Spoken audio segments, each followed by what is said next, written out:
into positions of hopelessness and helplessness. The government gives them the drugs, builds bigger prisons, passes a 3-strike law, and then wants us to sing God Bless America. No, no, no. Not God Bless America. God damn America. That's in the Bible for killing innocent people. God damn America for treating us citizens as less than human. God damn America as long as she tries to act like she is God and she is supreme. Wow. That's on the recording. That's the first I've switched to gallery view. Yeah. Hello, everyone. Welcome to Pod Damn America. I am Jake Flores. That is Alex Patak. What up? Very creative catchphrase this week, Alex. Thanks for... I was looking something up. Come back to me in 5 minutes. I'll think of something better. I will. Anders Lee is here. Anders Lee here. What up? That's a portmanteau of our two catchphrases. That's my catchphrase. Get your own catchphrase. Fuck off, Anders. Stealing it.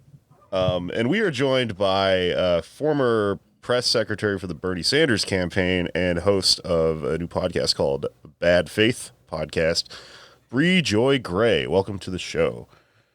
Thank you, Jake and all. It's great to be here.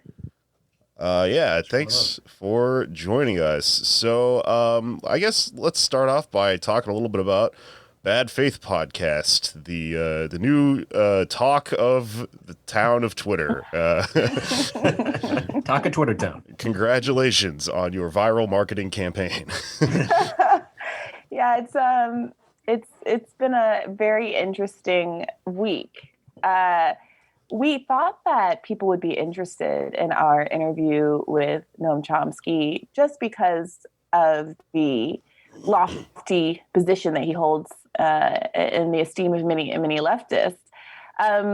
I don't know that either of us really expected people to react quite so viscerally to what ultimately was not an interview that was like so combative, but in which I think he was confronted with some basic questions that maybe he isn't often confronted with, because most folks who are interested in seeking him out and interviewing him revere him to such an extent that they don't really push back that hard. I'm not quite sure what it is, because obviously I respect Chomsky as well, but I also have really deep-seated concerns about the long-term fate of a lot of discrete communities that are often not included in these kinds of conversations and whose political participation is taken for granted, namely my own as a Black American. So it was really fascinating to see how folks reacted to him just being asked, what do you think we should do about the fact that political capture means that these discrete groups aren't listened to and their votes are taken for granted? And then there was a colossal meltdown. So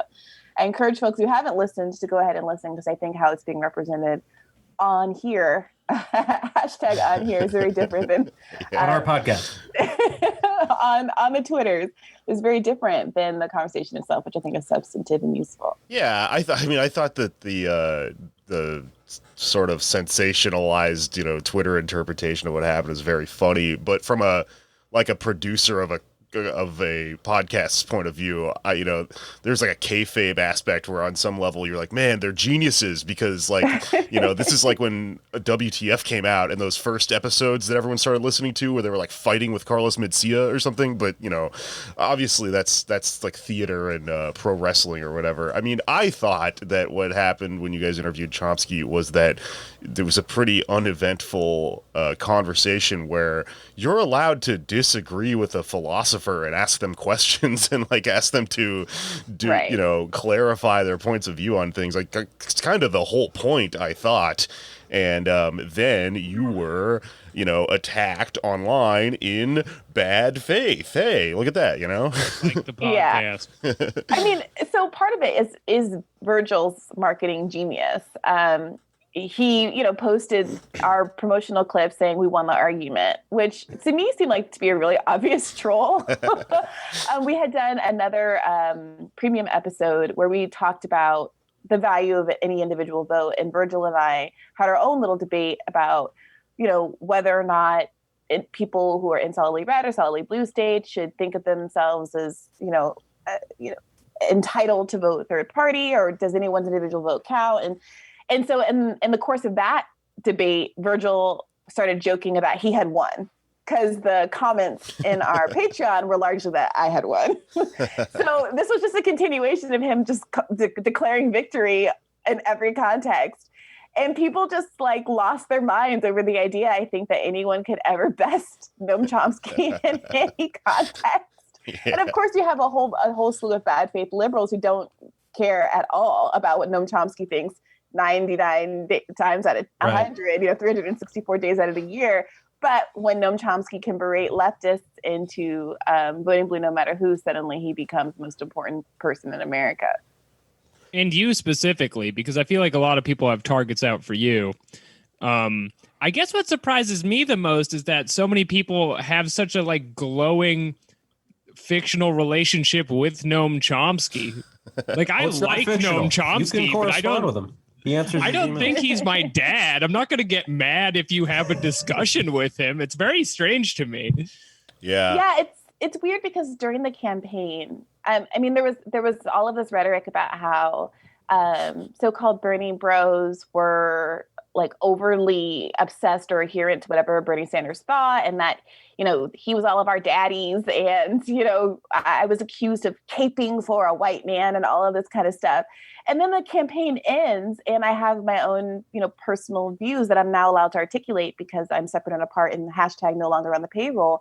And people start becoming very upset at that as well and say, oh, gosh, well, Bernie said this. Why don't you agree with Bernie? And it's the same thing with Noam Chomsky. You can respect someone and see where they're coming from and value their opinion, and also have a right to your own independent point of view. And for some reason that breaks brains, apparently.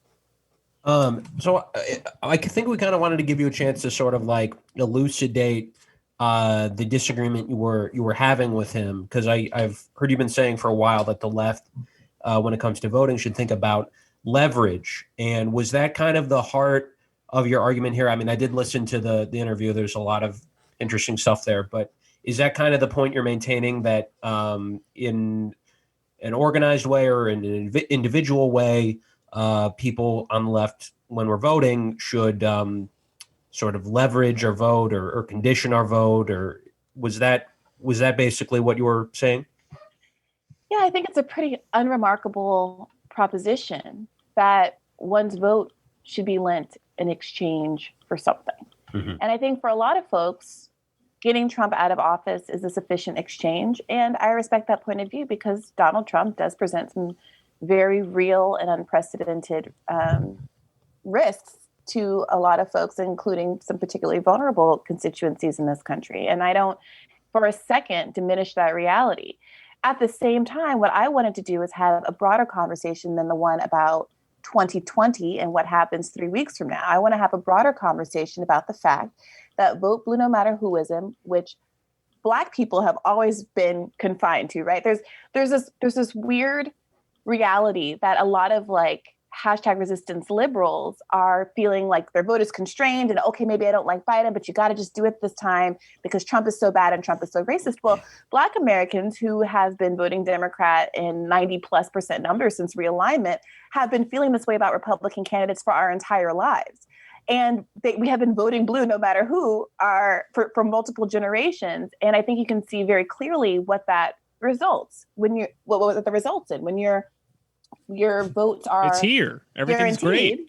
Great. Right. There's no effort to get your vote. Right. It's called political capture. And it means that you don't have very much political power. So there were a lot of folks during the course of the primary, or rather after the primary, once Joe Biden had won, that said, okay, our demands are, these kind of elite MSNBC types. Our demands are you have a Black woman VP. And that was considered to be okay, like an okay demand to make. But the second people started making demands like, I want you to, abolish the police, or defund the police, or I want you to support Medicare for all in the middle of a global pandemic where Black people are being disproportionately hurt by it, or we want you to legalize marijuana, something that is enormously popular with majorities of Americans, including majorities of Republicans. Suddenly that became beyond the pale, and it became really clear that while the Democratic Party is willing to say and do symbolic things to secure the Black vote and continue to demonstrate that it is less superficially racist than Republicans, at the end of the day, is not willing to meaningfully meet our policy demands. And that's a lot of what's happening right now with this Ice Cube business. Right. Where Ice Cube, he doesn't like Donald Trump. He knows that Donald Trump is racist. He said it a million times. But he put out a list of asks for Black Americans. And Donald Trump is willing to at least pander superficially and unmeaningfully, but pander in a way that the Democratic Party isn't even willing to pretend. And I think that's something that's worth talking about. What are the long-term consequences of vote blue no matter who for various communities, especially historically disadvantaged communities, including working class people of all stripes? And the fact that bringing that up causes this kind of a meltdown, I think really speaks volumes about how we are supposed to play a certain kind of role in society. And when we step outside of that and make any basic demands that are fundamental, existential, fundamental survival demands in the middle of a crisis like we're living in that is unprecedented, we are treated as the enemy and basically akin to being a Trump supporter. Do you think, though, that the Sunrise Movement was able to use their leverage with the task forces to, I mean, whether or not Biden follows through on these things is, I think, a totally separate question. But right. At least he, on paper, is now willing to say that he wants 100% clean electricity by 2035. He's going to invest in green jobs. Is that, I guess, from your perspective, as trying to extract concessions from him, was that not sufficient, or is it just the case that we should keep pushing no matter what, and not be satisfied, and that will push him in the right direction? If I'm recalling the numbers correctly, Joe Biden ran on a $1.7 trillion climate plan over 10 years, and the Sunrise Movement meaningfully got him to $2 trillion plan over 4 years. Bernie Sanders' climate plan was $16 trillion, and it had line items including things like, I think, $400 billion to help the global South meet climate goals, right? Understanding that this is a global phenomenon that is going to require, multi-billion-dollar jobs effort and all of these kinds of things. It's a Green New Deal and jobs plan, right? There's a gap there. Bernie Sanders wasn't just throwing money at the problem unmeaningfully. That price tag was set because the best climate scientists and activists in the world weighed in, and that was what was determined to be the case. And when we interviewed Naomi Klein, who is perhaps the most prominent climate journalist we have, about the respective climate plans during the of all of the candidates during the primary. And she said, I've never really endorsed a candidate before. I'm endorsing Bernie Sanders because this is the first time I've ever seen anybody meaningfully meet the challenge that's before us. That meant something.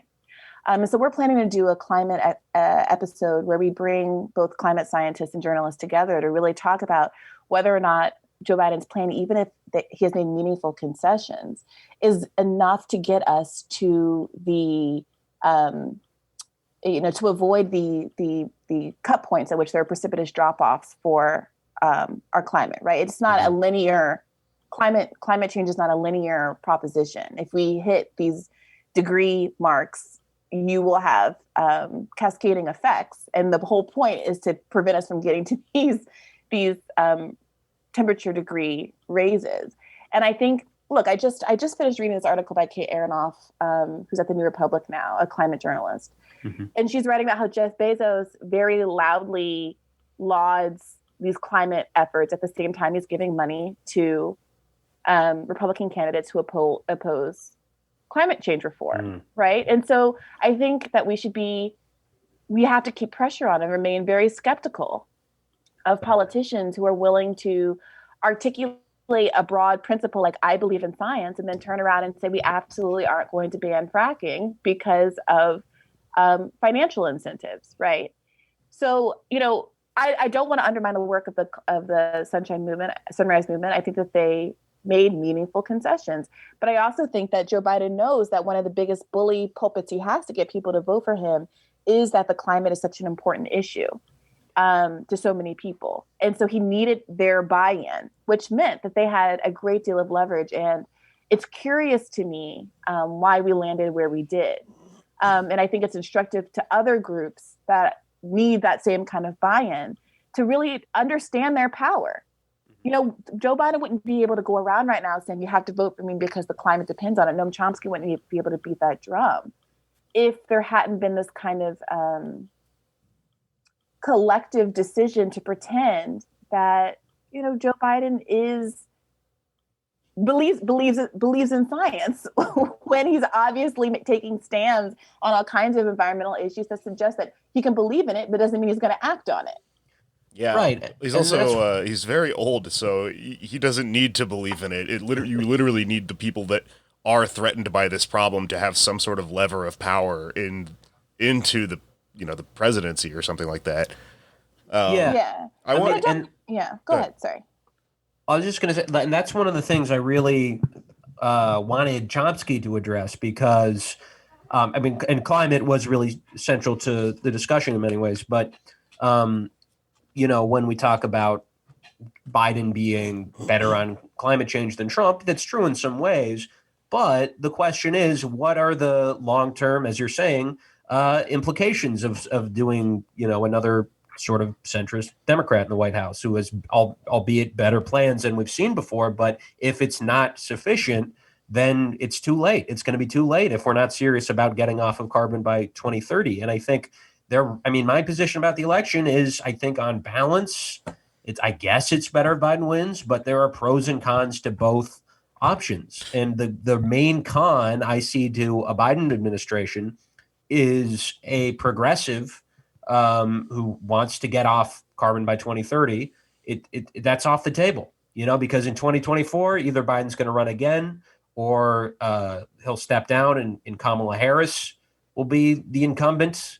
And that is an insurmountable task for a primary. It's very unlikely that we're going to win that. So is it better in the long term to have some inadequate policies that maybe somebody could pick up and actually move on more substantially and like 2028, 2032?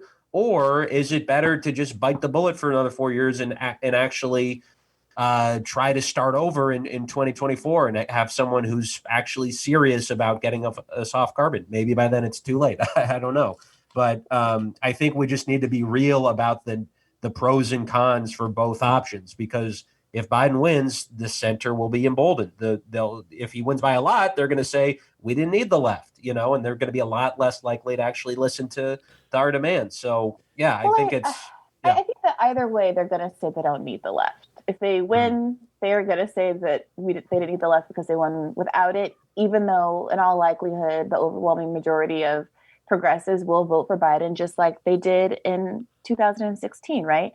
In 2016, Bernie supporters voted for Hillary Clinton at a higher rate than Hillary Clinton supporters supported Barack Obama in 2008. By some measures, at twice the rate, right? Hillary had twice the rate of defections. Hillary supporters did not want to vote for our first Black president and instead voted for John McCain and Sarah Palin.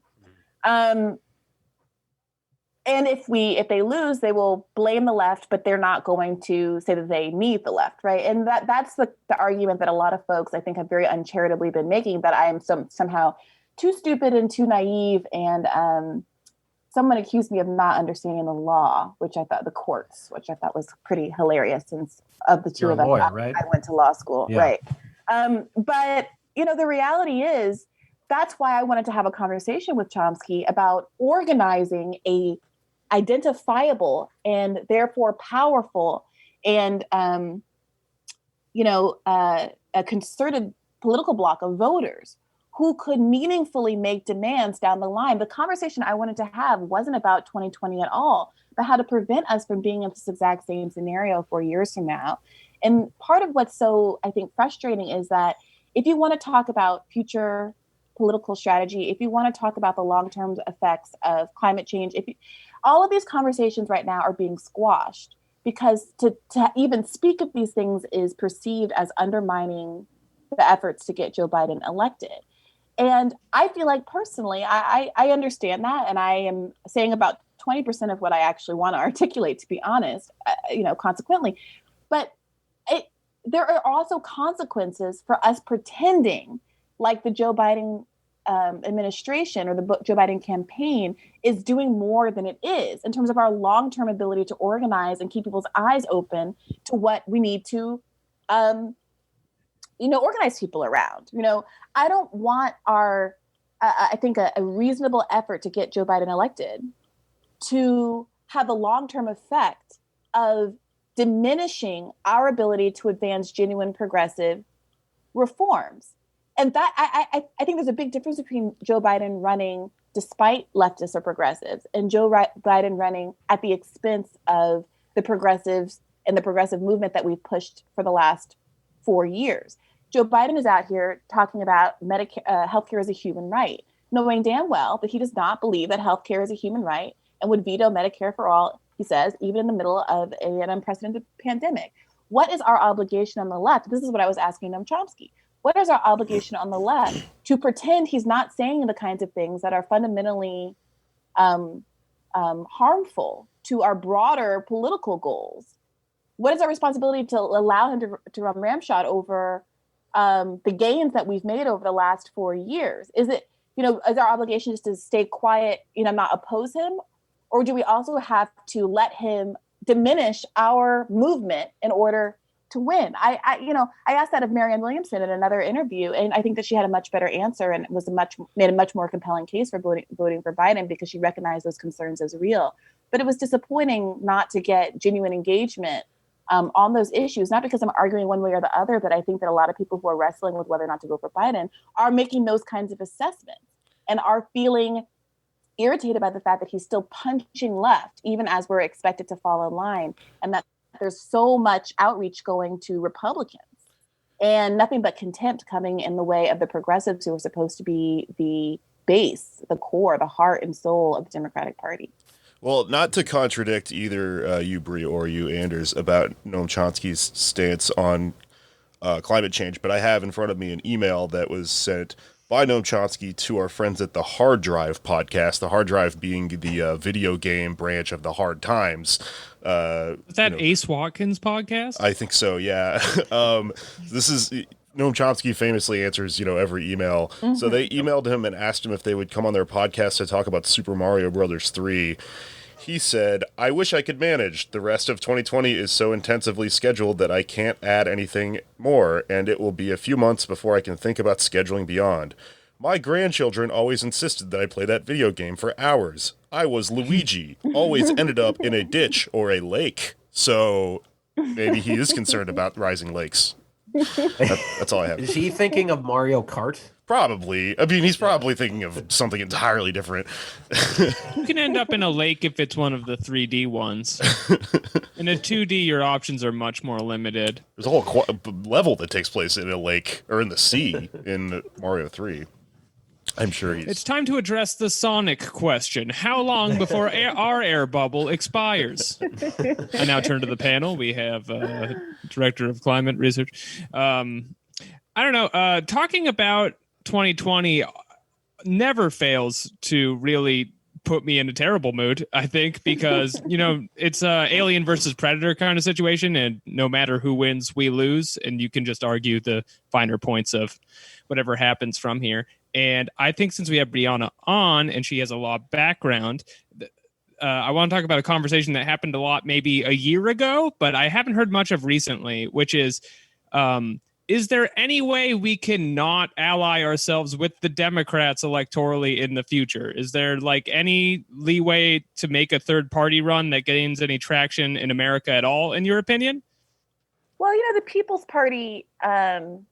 There is this effort right now to start working along those lines. And, I don't have an organizer's background. I regret that. And I hope to have a lot more organizers and activists on our show because I think we need to talk in very practical terms. That's, again, what I wanted to talk to Noam Chomsky about is instead of just everyone saying, it's impossible, we don't have the infrastructure to do this right now. Oh, gosh, it's like, okay, great. Let's talk about how 4 years from now we can act so that we're not in this exact same position. I don't believe in that kind of an nihilistic way of thinking that says that just because the way things are, the way that things are the way they are, that they always have to be this way. I mean, the Republican Party came about because it was a third party challenge, and then we got Lincoln and slavery ended. Do you know what I mean? Like but there's a middle ground here where there were like semi-successful runs that were gaining tractions by the Socialist Party at the turn of the 20th century, and then legislation passed after that, deliberately making it harder for a third party to run. So I don't know any of the details of that, but are there just too many blocks for that to be a good strategy? No, I think that we all need to stop saying things like it just can never happen like that in this country. It's just a two-party system. I think that we need to start pushing, especially these Democrats who are so contemptuous of the idea, to say, okay, if you don't like third parties and you don't like spoilers, I need to hear the next sentence out of your mouth be about ranked choice voting or some other ranked, voting system. People always want to hop in with a different alternative to ranked choice. Whenever I say ranked choice, I don't really care which one, to be honest. Like, but the point of the matter is, get rid of that first past the post system. Like, there are reasons why, Democrats are opposed to it. They know that the fear mongering of the spoiler effect is one of their most potent tools to keep people in line. I think that we need to look. This is the point I was trying to make to Chomsky. He talked about activism and how electoral politics isn't the be all end all. I said, fine. Over the course of this summer, we saw the largest mass movement in American history, the largest number of people in the streets in American history, in the Black Lives Matter movement, right? They were the claims made by that movement were largely overlapping with the asks made by the Bernie Sanders campaign. They wanted free college. They wanted Medicare for all. These were the demand. They wanted to end cash bail. All of these things, 90% of the demands were overlapping. Those demands could have been characterized in a political way and put directly to the Joe Biden campaign. Frankly, in much the same way that Ice Cube has put together his list of demands, which were ignored, frankly, by the Joe Biden campaign and, pandered to by the Donald Trump campaign. But again, it's reasonable to wonder why a racist white winger like Donald Trump is willing to pander in a way that Joe Biden isn't even willing to do that. So I think that there could have been an enormous amount of power in leveraging that mass movement to making electoral demands, especially since there was a lot of sympathy toward that movement publicly and in the press. There's a world in which we get 20,000 of those protesters and participants in a state like Wisconsin, where Hillary Clinton won by only 20-odd thousand votes, to say, hey, we voted, we're registered voters, we're prepared to vote. You mean in the primary? Or she lost by? No, in the general election. Sorry, she lost by. Okay, sorry, did I say when? One? Sorry, yeah. She lost by only 20-odd thousand votes. To say, here's 20-odd thousand committed voters who are registered and ready to go. And we will vote. We want Joe Biden to win. We will vote for Joe Biden, but only under these conditions. Mm-hmm. The reason why people take that position and they say, oh, that seems like hostage taking, that seems like privileged or something, that you're making these kinds of demands, is there's this presumption that if you make those kind of demands and Joe Biden were to concede, that he would be making himself more vulnerable in a general election context. But the kind of demands we're talking about, and this is, I think, really, really key, the kinds of demands we're talking about are enormously popular among Republicans as well as Democrats. And so the fact that the onus keeps being put on voters to just be quiet about things that would actually make Joe Biden a better candidate and also save lives is really, frankly, I think, disgusting. When I say Joe Biden should listen to the people, it's not because I want him to lose or that I'm trying to sabotage him. When I say people should leverage their votes, it's not to say I want to threaten Joe Biden with a difficult situation that will result in his failure and that I'm voting for Trump. I'm rooting for Trump. It's quite the opposite. It's to try to shine light on the fact that Joe Biden isn't doing the things that would make him a stronger candidate, more equipped to beat Trump, and also actually meeting the needs of millions of people who are facing an eviction crisis and on a massive historic levels of unemployment, a healthcare crisis. It's absurd that somehow the people who are pointing that fact out and the fact that he hasn't been sufficiently responsive to these needs are the enemy. The onus is on him to rise to the occasion, in my humble opinion. I mean, yeah, I think on the third party question, like, and I say this as someone who often votes for Greens and third parties in safe races. I think the key strategically is really forcing a split in the Democratic Party, which is just going to take a long time. And I think the way you do that is fighting them on their own turf, because there are all these legal barriers. That's just, if the left gets powerful enough, that's just too contradictory, I think, to have, Joe Manchin and AOC in the same party. Like, at some point there's going to have to be a split, and what really matters is where the base goes. But I guess to zero in on the leverage question, when you say like people should say, we will vote for Biden if he does X, Y, and Z, do we do that organizationally? Like, is there some sort of group that people should be joining that has these demands, or do we do that individually on social media? Like, how does that leveraging process work? I think it has to be collective, and that's the issue. People are upset of the timing of this. They're like, why are you talking about this now? Well, I've been talking about it since June. Mm-hmm. I've been talking about it, frankly, since April. And like a lot of people, I was frustrated by the speed at which a lot of prominent leftists endorsed Joe Biden, not because they should never endorse Joe Biden, but that endorsement came with absolutely no conditions. What more leverage might the Sunrise Movement have had? I'm sorry, I don't know why I always do that. I have some weird mental take. Sunshine Movement is my morning show. Because I was talking about Mario, Super Mario Sunshine. Game we all love. Let's leave it on that.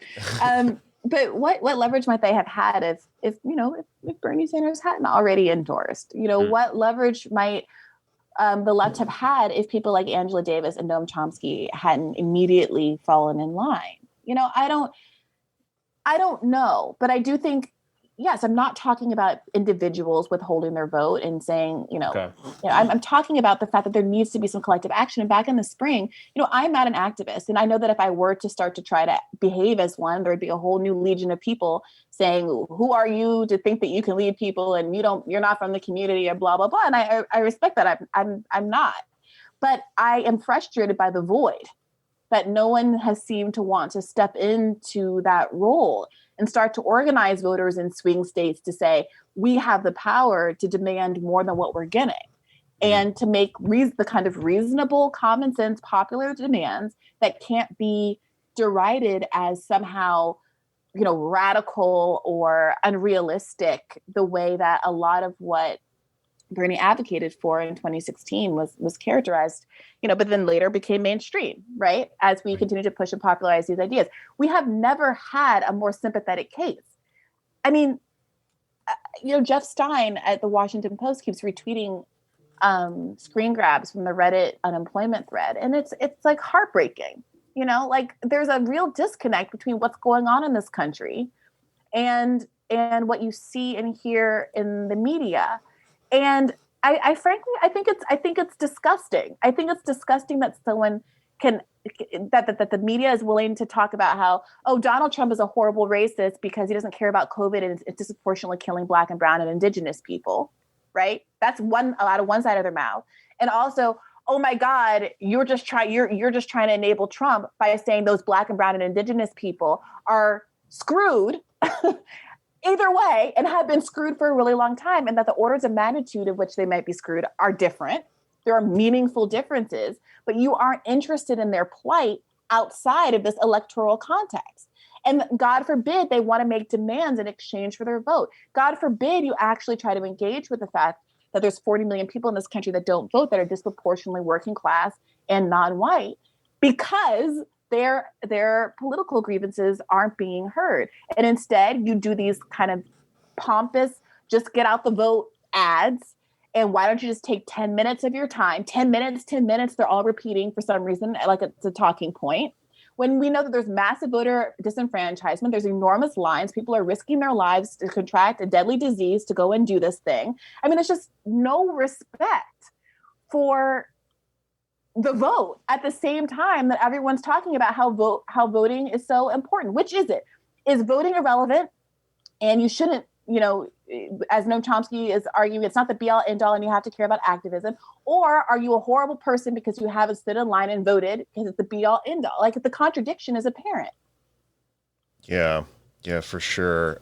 I don't know, I kind of can't help thinking, I mean, I guess now we are sort of pushed back into a place where anything that we can do to affect the someone like Biden or just our own government at all has to be these collective, like, bottom up sorts of things. But with Bernie, you know, there are things that are like built into, say, the primary system that aren't inherently against anyone, okay, so caucuses, for example, Bernie did really well in, and the primary system is incredibly undemocratic, but it's set up in this specific way where you start in Iowa and then you go through these small states.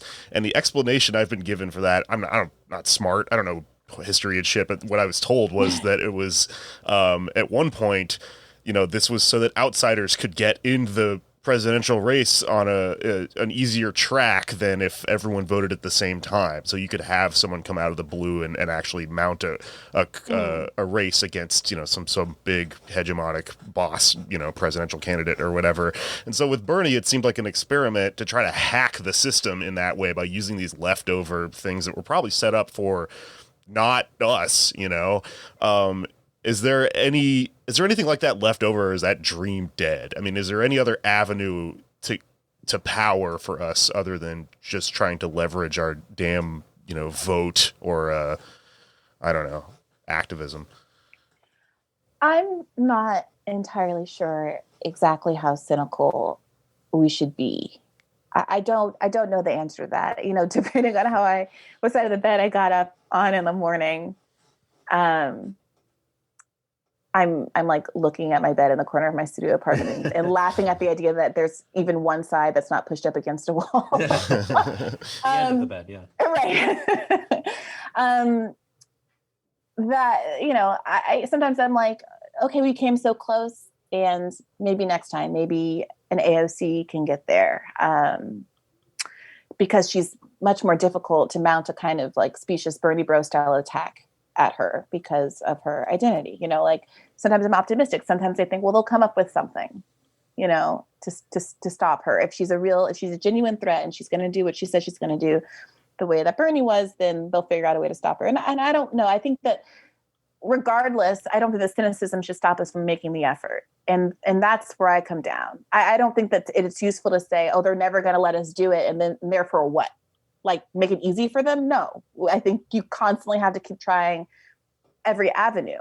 But that's part of what's so frustrating about these conversations and how, I'm sorry to keep going back to Chomsky, but how they're characterized. Because, you know, if I say, let's talk about electoral strategies, the response is it has to be activism. And if I talk about activism, it's, well, you know, are you saying you're going to give up on these electoral strategies? I think that you got to do all of them at the same time. And different people are going to focus on different areas given their you know, expertise and their power and their, you know, their platform and what they're able to do.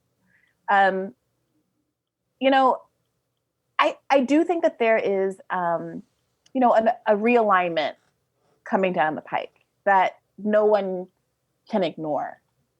I think that we might get someone on the right who is better than Trump at cosplaying right-wing populism, and who is closer to a Steve Bannon type, who might be we might get worse and worse threats, basically. People who are harder and harder to beat than Donald Trump, who are playing that game. The Democratic Party might decide that it has to do more and engage in more kind of left-wing populism in order to fight back, because I think that's the only solution. And they might be willing to make some concessions to the kind of things that progressives have been asking for in order to counter that threat. At the same time, given the kind of corporate interests at stake, they might just double down. And we have a country where your options are between a Michael Bloomberg type on the left, quote unquote left, as a Democrat, and you have a Steve Bannon type on the right. And it's going to put a lot of Americans in a really thorny position. Do I go with the racist who says I should have a $15 minimum wage or a $20 minimum wage? Or do I go with the civil, polite, non-racist Democratic Party who wants me to live in a Jeff Bezosian like wage slavery? I I hope we don't get there. But regardless, I don't think that we're going to keep going down the path that we're on for very much longer. So something's going to shift. The shift is upon us. Right. And I know a lot of people right now on the left, socialist left, are sort of hesitant to talk about presidential politics, the future of it, because we're still getting over the burn, so to speak. But I'm curious about what the prospects there are. Because if Biden wins, there might be a primary challenge. I don't know how successful it would be, but I think, maybe someone like Nina Turner, that could be very cool and maybe, get Has there ever been like a successful primary challenge of an incumbent president or like even anything close? No, there was Kennedy in 80, which people blame the 1980 election on. And Buchanan in 92. Yeah, I don't think it's ever really worked, but it could like move him to the left. But that's if Biden wins. If he loses, I'm looking at, people like Ben Ray Lujan from from New Mexico, who's running for Senate right now, supports Medicare for all, looks like he's going to win the Senate race. Someone like Paula Jean Swearingen, who is more of an uphill battle in West Virginia, but if she won, I think that would be huge. She's got a huge political future. Like who do you think kind of the backbench is right now on the left? People who could one day, be it in 4 years, be it in 12, run for president.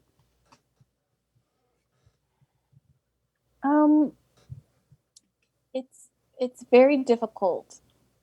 I mean, I think everyone you've named some, and I think we all know the realm of the squads and the progressive insurgents that have had victories this year, and it's all exciting, and I don't know which of them is going to be best positioned to do it. I think there's a lot more that goes into having the broad appeal and national platform that enables you to run for president than having good politics. As much as I would like it not to be the case, I would like it just to be able to cherry pick from all of these progressives and say this person's going to catch fire.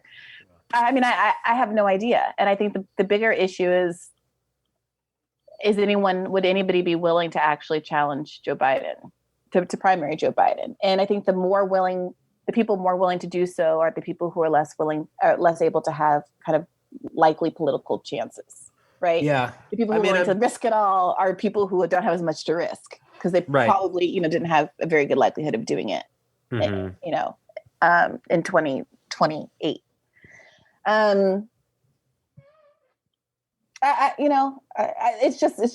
It's just conjecture. Right. And that's where I kind of need to think about this stuff because 4 years of Biden or Trump is really depressing for obvious reasons. But I do think, though, that one of the things that is a legacy of Bernie and your work, too, is the fact that a pretty big portion, if not a majority of young people, millennials and Zoomers, actually have standards now when it comes to who we vote for. Where you get your money matters. And that was not the case for a lot of kids 20, 30 years ago. What you stand for, if you're running on Medicare for all, Green New Deal, those things are actually at the front of mind instead of, what your personality's like or your selfies and that stuff. So I think my hope is when it comes to electoral politics anyway, is that a lot of young people do actually have standards that their parents didn't. And at some point, hopefully before it's too late, we'll have someone who's at least a social democrat in the White House. Yeah, I guess, sorry, go ahead. Right, your turn. No, please. I've been talking my behind off. Okay. Well, this is maybe just like a throwaway thing, but we've talked a lot about cynicism, right? If losing faith in maybe the current two-party setup or the impediments to installing a progressive candidate, set you back and what you think about that. But you're a socialist. You identify as a socialist. At what point is abandoning electoralism not cynicism anymore and just a strategy switch? Is there any point where we're just going to be like, okay, we're making our own communities now, and we're just going to do that because the center is falling away, and we have a higher likelihood of succeeding that way? We're going to go off the grid and build cabins in the desert or well, I mean, there's no post office anymore. It's happening right now. That took like 3 weeks and it was just gone. The reason why, look, I am like a, in the world, if life were improv, I am a yes-ander. Do you know what I mean? Like I generally am like open to any and all things, but I also, want to be clear-eyed about the fact that the reason why they call us cosplay socialists and they don't treat us seriously is because we say we'll do things like that without, meaning. I mean, like, there's a world where we could do that, right? But that takes just as much organization and collective action as mounting a third-party challenge, right? If we really are if socialists are really serious about abandoning the whole system and building our own country and taking over a state and arming up or doing whatever, having an actual rebellion, then that's a thing that people do, that people have done historically over time. But like, do we mean it? Do you mean it? Yeah. And it's not an easy way out. It's just as difficult and has an enormous amount of other kinds of risks in terms of to life and limb, as other kinds of alternatives. So, it's not that I am dismissive of that. Like I hear people like Killer Mike who talk about the need, wanting, marginalized groups like Black folks to go ahead and arm up and take advantage of their Second Amendment rights because who knows what's coming down the pike. I hear people who, talk about doing the Thoreau thing and just going off into the woods somewhere. Like I hear that, it's framed as a kind of privilege and is a kind of privilege. I hear the people who say like, screw it, I'm leaving America. Like I understand emotionally all of those instincts. But I look around and my immediate concern is for the, I'm thinking about my family members. I'm thinking of my aunts and cousins and people in Cleveland who are not going to be helped by me going off into the woods somewhere, and who aren't going anywhere, who are like in dialysis centers and need medical treatment. And that kind of thing is an option. So look, 88% of Democrats support Medicare for all. I'm tired of talking about it like it's some fringe crazy thing that only people in coonskin hats can like be for. Do you know what I mean? Like 88% of Democrats support Medicare for all. Right. 88% of Democrats and a slim majority of Republicans. Like we just need to be talking about that. And that emerged in the last 4 years. That wasn't the case in 2016. Right. And that's what is so angry making for me right now in this moment is that even if I say nothing about Joe Biden, if I tweet Medicare for all, there are a bunch of people in my mentions who say this is hurting Biden. Right. Well, see, if me tweeting a basic truth about a fundamental human right that every American, every person living in this country should have hurts Joe Biden, that's an indictment of your candidate, not of me or my Twitter habit.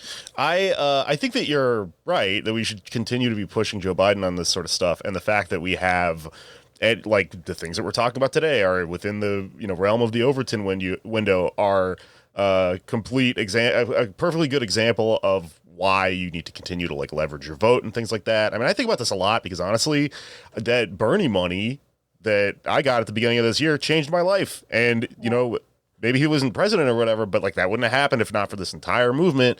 Yeah. So even even in defeat, I mean, this is still a direction to be pushing in. And so it seems like to me,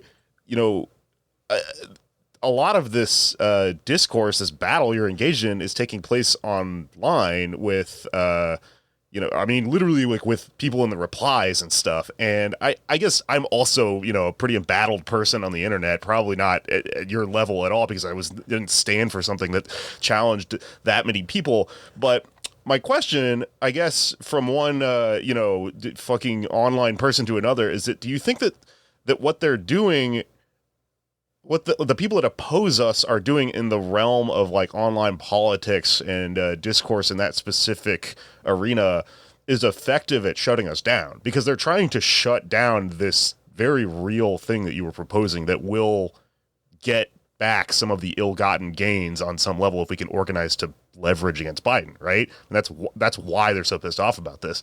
Yeah. What do you think? I mean, what are we up against in terms of this like gamified realm of journalism that is Twitter.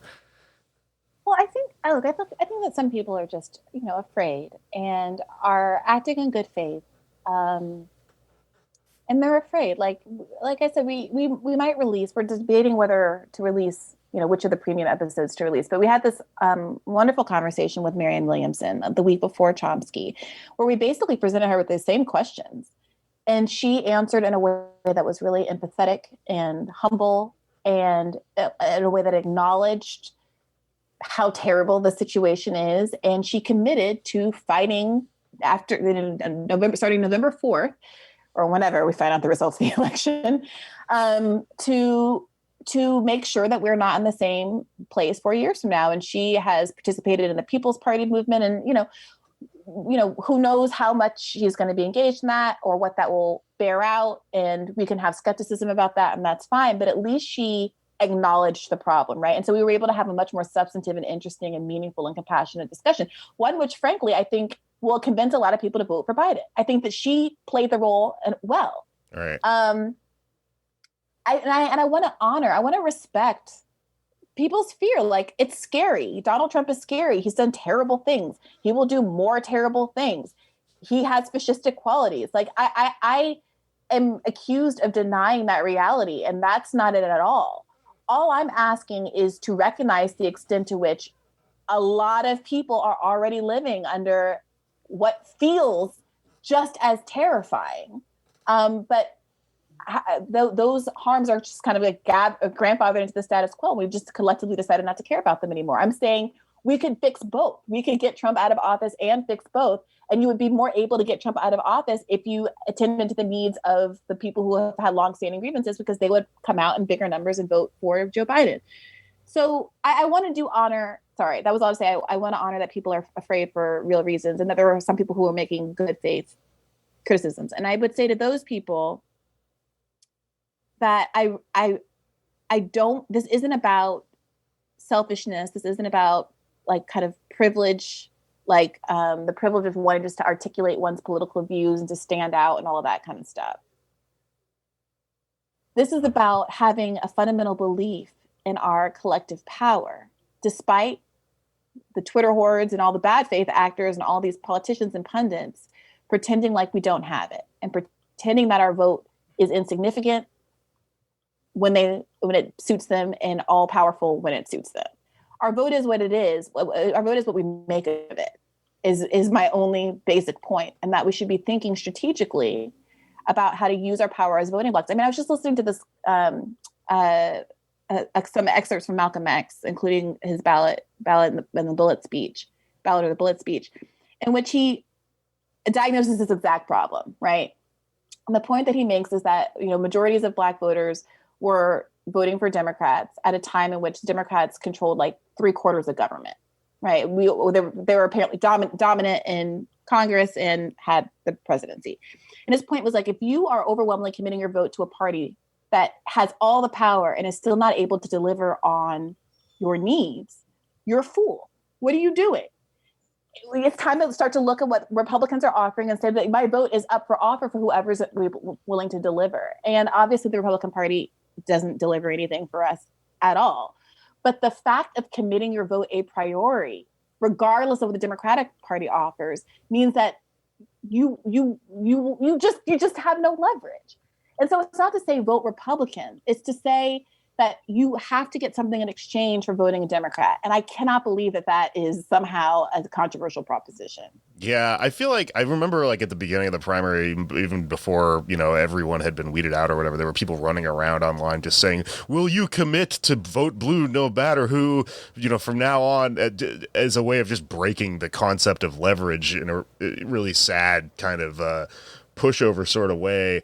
Now door knocking people said that to us too. Yeah, I was like, what do you mean? It's crazy. Like you would go and canvass for Bernie and you talk to this old couple and they'd go, oh, I do like him. If he loses, will you vote for Joe Biden? You'd be like, why are you even thinking about that now? It doesn't make any sense also, for this decision. Is that a binding contract? If I just tell you, like we were just lying to people. We go, yeah, sure. Go great. What is this parchment made out of? Skin? Are you a wizard? What the fuck is happening? I definitely said, oh, well, we're still on the same side to a bunch of Warren supporters and people who I absolutely did not believe that about. Yeah, we just lied to people. I've gamed this out a million times in my head, and it's like we're in an impossible kind of situation. But where I'm at, and this is mostly a joke, but maybe serious, is that I live in New York, so it doesn't matter. But I think if you live in a swing state, maybe the move is like vote for him, but tell people you didn't, because otherwise, if you tell people. Then you give up the leverage. It doesn't matter because it's an individual thing, not a collective thing. But I am kind of curious about we're talking about sort of discrete communities was the term, and how the Democratic Party has been sort of taking their votes for granted, and it's the reason they have the power that they do have. But one of the bludgeons against getting the Democratic Party to have a more redistributive platform, or just, challenging incumbents in the Democratic Party from the left, which is DSA has done by running people of color. The bludgeon against that has been, this is a white thing. It doesn't matter. I know you had Jabari Brisport on your show, and one of the most absurd, a lot of absurd statements coming from Lori Cumbo, who was his city council woman, who's saying that he's the puppet of white socialists, as if he doesn't have. She's in my boyfriend's district. I'm trying to convince him to run against her. Oh, that would be. Yeah, it's so stupid, guys. It's so stupid. Look, part of the reason, part of the reason I keep bringing up Black folks is, one, because I'm Black, but two, because that is a voting block that has been so consistent, and that it already is like a natural block. Right? Like it's a natural block. And because the Democratic Party, in the absence of actually delivering material goods for its constituents, has defaulted to identity as the thing that distinguishes it from the Republicans, right?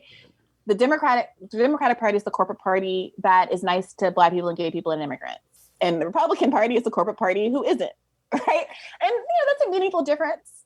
I like Black people and gay people and immigrants, and I would prefer to belong to the party that does that, right? But that shouldn't get to a place where it becomes a shield or an excuse for their failure to deliver on the material things that Black people and gay people and immigrants actually need, right?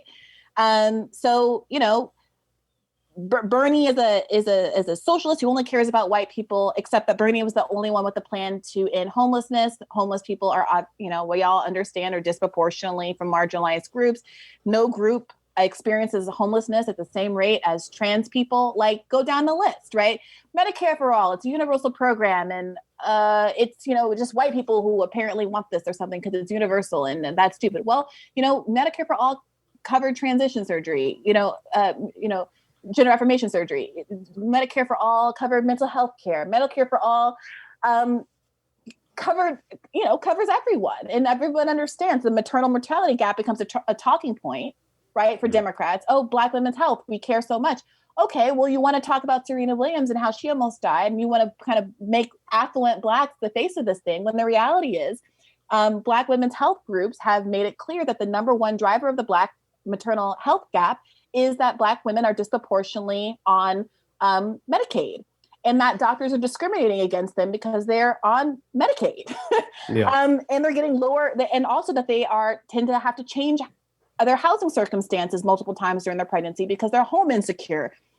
And they tend to have to work longer into their pregnancies because they don't make enough money and don't have paid leave, and on and on and on. So it is going to be, yes, I think, to answer your question, I'm sorry I keep going off on these rants, but answer your question, the point of the matter is the Democratic Party has used identity as a shield. And there's an enormous amount of power to having candidates who they can't just write off as kind of white Bernie bros, because they are not white Bernie bros. They're Black and queer and all these other kinds of things. And I don't know what the Democratic Party is going to do about that. They still called me and Nina Turner white Bernie bros. They said they treat us like we're somehow not representative of Black people. They said I belong to the island of misfit Black girls. A white Biden surrogate told Johnson, Nina Turner on television that she didn't have the right to reference Martin Luther King, but she did. It's outrageous, but I think that the people are increasingly seeing the sleight of hand here. Yeah. And they're going to have to come up with a new game, a new game plan. But the fact that Democrats have empowered identity in this way, right? They said that identity is the be all end all and you got to trust Black women and all this kind of stuff. It's an opportunity for the left in a lot of ways because they had boxed themselves in. So that now when an AOC comes along or a Cori Bush comes along, you know, what are you going to do? You got to trust either you got to trust Black women or you got to burn all your old signs and make a bunch of new ones. Well, see, here's the thing about that, though. I mean, I'm optimistic as well, and I think that definitely people of color and people that check any box are going to do better in this specific space for this reason. But the thing is, cynicism doesn't play by like fair rules. So, like with Bernie, for example, at first he was, he didn't have any experience, and the next time around it was like we need fresh blood, right? So the spin thing recontextualizes any situation. And with someone like an AOC running for president or just anyone from like the squad who's a woman of color or whatever, I predict, at least I'm going to make a call here. I don't know shit, but I think that when someone like that runs in any race that's going to really, really threaten anything, the argument gets turned around to, oh, America's too racist to run that person, so they can't be the candidate. Yeah. Because Bernie supposedly said. Right. Yeah. I think that's right. And then I think that, but I think that, well, here's another strategy that they might use, and which I feel like is what's happening. The reason why I started writing about identity politics in 2017 is because back in 2017, it became very clear that Kamala Harris was being positioned as the next Democratic candidate for president. It was evident back then, and the way the press was covering her after she won her Senate seat it was just as clear as day. It was very explicit. And it became clear to me that what they were going to do was get a perfectly diverse candidate that would make it very difficult for a white socialist to succeed. And also one that would be able to at least go toe-to-toe with any non-white socialists that were going to come down the pike. So what we're seeing now, if we're looking at 2024 and Joe Biden does end up being a one-term president and Kamala Harris is the rightful heir, it's going to be the advantages that someone like AOC has in terms of her identity are basically canceled out with a Kamala Harris. And then it becomes like this hierarchy battle of which identity groups matter more than the others. And for longstanding historical reasons and that are weird and awkward, you know, there is a the racial hierarchy battle says that Black trumps Latino, like in these weird games. Latinos, they're it's like a rock, paper, scissors or something. You need Native American. They're more the ace in the hole. Well, unfortunately, because there's like multiple things going on here, right? So there's more Latinos than Black Americans, right? There's more, but Black Americans are the more reliable voting bloc, right? So there's power in that. In a way that there isn't necessarily to a Latino who isn't necessarily going to get the Latino vote. Latinos don't even all identify as the same thing. Tons of us are white and all sorts of other stuff. Think of them. Right. It's not even. I mean, it's literally not a racial categorization. People go by nationalities and stuff. So yeah, they don't work from a diagnostic analytical point of view. No one can really pin down who are these people voting for. And then also there isn't like you're not cordoned off into a specific group like Black people historically in America, Right. And then you have the whole Biden discourse sort of who apparently is politically Black. He's way Blacker than me. Yeah, I think that, so I think that what you're going to see is like people arguing, well, Kamala Harris is the righter person of color to be in that position. Our first woman president should be this Black and South Asian woman and not this Latino woman for reasons. Yeah. And I wouldn't be surprised to see people arguing that AOC is racist and white and making specious accusations about her white boyfriend. I don't doubt how low they'll go. Yeah. They're going to be like, Kamala, they will go. Yeah. Sorry, go ahead. I was going to do a really bad joke. Kamala is a POC and a COP. So think about that. Yes. I don't know. I forgot to edit that out. That one's for the spelling freaks. We see you. She's blue as well. Nasty. I don't know. All right, yeah, man. It's dark times, but it's not dark times. Because look, they wouldn't be as, I think, angry and reactionary to a simple little podcast doing an interview with Noam Chomsky if they didn't understand that there was a certain amount of power in the discourse. And look, it's a premium episode that was behind a paywall that nobody would have known about if they hadn't made it gone viral, right? So like there's this accusation of, convincing people not to vote for Biden and depressing the vote and encouraging apathy and all this stuff. But, like it wouldn't have even been a thing if they hadn't made it a thing. But I think the fact that it was so controversial, it speaks to a conversation that people want to have and it's not being had. And it speaks to, I think, a real need for people, for progressives to hear that the things that they're fighting for aren't irrelevant just because Joe Biden is the nominee. And we should be able to live in both worlds where we don't want Trump to win and where we also want a better world. And the people who try to make it an either or and say Joe Biden's win has to come at the expense of the futures and the, ability to survive of, marginalized working class, disproportionately Black and brown people are not our allies. It is not a trade-off, and anyone trying to pretend that it is the enemy of exactly those groups that Democrats say they're trying to protect. Right. Yeah, I just want to say briefly, like one of the things that's kind of shocked me, honestly, has been the way that the legacy, I guess, of Shirley Chisholm has just totally been like co-opted, and Kamala Harris launched her campaign by using the same color as the the yellow and the blue as Shirley Chisholm's campaign in 72. And I'm not a Chisholm expert, but you can look back and it's pretty clear that she was like a staunch anti-imperialist. She wanted us out of Vietnam, and she wanted to do, something we talked about on a previous episode, which is defense conversion, spend that money on the social welfare state. So like at some level, these people know what they're doing, and it is totally cynical. And I think we should be unafraid of pointing it out. Yeah. And that's. Yeah, I think that's right. I was very frustrated by, the Kamala Harris campaign's choice to appropriate Shirley Chisholm as a symbol. I wrote about Harris so much as a journalist because the playbook was just so obvious of how 2020 was going to go. And frankly, I thought that she was going to be more successul. I thought it was going to be Kamala Harris versus Bernie Sanders, and Bernie Sanders was going to have to make the argument for why people should vote for him over a Black woman. I thought that was going to be the biggest challenge. And by dint of her own lack of charisma and political integrity, Kamala Harris wasn't able to secure a single vote.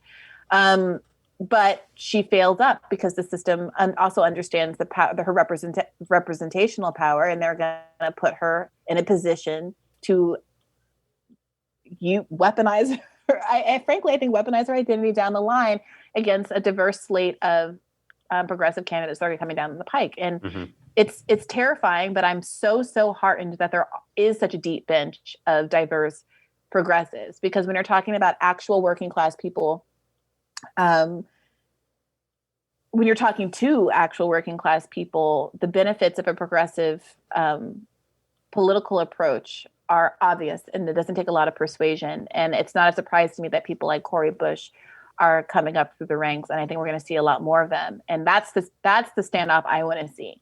Right. I want to see someone like Kamala look someone like Cori Bush in the eye and try to tell her that she's not a real Black woman, or that she isn't entitled to want more for her community, or that she owes the Democratic Party her vote, even as she, a Ferguson protester and nurse, sees the kind of devastation that Democratic Party politics have played on her community in Democratic districts, in Democratic states, in Democratic cities, which is a Trump talking point, but like a lot of Trump talking points, has this like 6 grain of truth in it. Is that wrong about everything? I mean, he freaking won, Yeah. All right. Well, we should probably wind this down here. I'll kind of edit around this in case we need to. But does anybody have any like last kind of questions or topics we want to go over? What's your favorite Twitter account? I think the best poster of all time is Jabuki Youngright. Oh yeah, we know Jabuki. Yeah, friend of the show. Oh yeah. Yeah, and I would say I've been on Twitter a really long time. I was like a 300 follower account until like 2 years ago. So I remember the people who were kind of with me in the trenches when there was nobody else around and I was anonymous. And I would like to shout out, this is an account called London at Mind for GD, Mind for like God, but without the O. Okay. And I have no idea who they are. I don't really know what their gender identity is. I don't know anything about them. All I know is that they've been right there fighting these battles and have been like a consistently good politics for a really long time. And so I'm going to take this opportunity to elevate that small 541 follower account. Nice. Cool. This has been Pod Damn Shout Out. I like it. No, those are the best accounts when you literally don't even know what, like it's just a cartoon for an avatar or something. Yep. And you're like, you're a genius. Like that squirrel. I love that squirrel. And I don't know who it is. Squirrel. Yeah, Zay Squirrel or whatever the hell. I don't know. Yeah. All right, Brie. Well, thank you very much for joining us. Please let our listeners know where they can find the new podcast, where they can follow you, all that sort of stuff. Read your stuff. Yeah. So I strongly recommend, excuse me, following Bad Faith Podcast. Our Patreon is patreon.com/badfaithpodcast. You can find us on Twitter at Bad Faith Pod, also on Instagram at Bad Faith Pod. I'm at Briahna Joy on Twitter. I don't know what Virgil's handle is. Virgil is at Virgil Texas on Twitter. And I think that we're really working hard. Virgil jokes, I knew we were going to have a successful podcast, but having a good podcast was an accident. Yeah, fair. But I do think I really cared about it being a quality podcast and really having these good faith conversations and substantive conversations in a trusted environment where people aren't afraid to talk about the fact that they don't necessarily know the answers, and for that not to be an indictment of your willingness to pursue those answers. Do you know what I mean? Or to have these kind of political instincts. And I think of it as a safe space to work out some of these difficult, thorny issues on the left. And I hope that you guys come and join us there. Yeah. All right. And if you want to hear that controversial Chomsky content, you got to sign up for the Only Chomsky thing, the Patreon. Only Chomsky fans. Yeah. That's what you were referring to. Uh-huh. All right. You can continue to support our show by signing up for our Patreon on patreon.com/poddamnamerica. For our bonus episodes, you can give us a good review on iTunes to counteract all the people that hate me on the internet. It helps our podcast out. We have merch for sale. I'm at Feral Jokes. Other podcast is While You Mad. Alex, Anders, go ahead. At Anders Lee here on Twitter. My other job is on Redacted Tonight, which you can watch on portable.tv. And a couple good things to plug. Alex was mentioning earlier, like what's the future? We're going to start a commune. And there is some cool stuff happening in Jackson, Mississippi that I wanted to just give a shout out to. Cooperation Jackson. You can donate to them, become a sustainer. And then also the woman I mentioned, Paula Jean Swearingen, who I think at least in my fantasies that keep me sane, could be one of our next presidents, is running for Senate right now. And this is a really crucial race. If she won, it would be huge. Even if she comes close, that would be a good deal too. And she needs money. She also needs phone bankers. So if you have some time over the next couple weeks, please go to paulagene.com, sign up for some phone banking. You can, again, support our show if you want to get access to those juicy episodes about what if Superman landed in the Soviet Union and they made a terrible movie about it. For what had to be at least 100 minutes of recording, because it was a lot longer than we thought. It was longer than the movie itself.